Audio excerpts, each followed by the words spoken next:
Police sources are now telling CBS 2 they believe the suspect called in a tip that led to his arrest. Frank James was arrested this afternoon in the East Village at St. Mark's Place and First Avenue.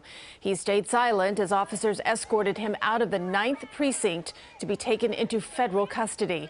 CBS 2's Cory James live in the East Village with the latest developments on this. Cory?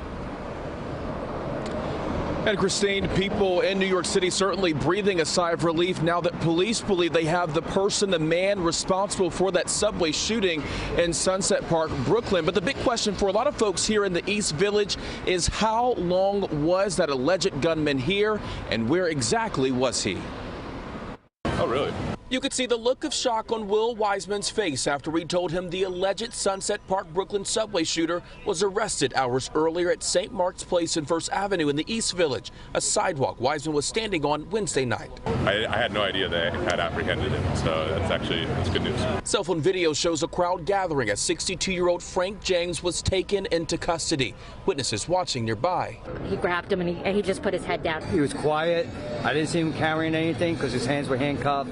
They put him in the car. He did not say anything. The 30-plus hour manhunt coming to an end after authorities say they received reports of James near this McDonald's. Police sources tell CBS 2 there was also a call that came in from someone claiming to be the suspect, and police believe that person was James. But investigators say when officers showed up to the fast food spot, James was nowhere to be found. They start driving around the neighborhood looking for him. They see him on the corner of St. Mark's and First. We used every resource at our disposal to gather and process significant evidence that directly links Mr. James to the shooting. We were able to shrink his world quickly.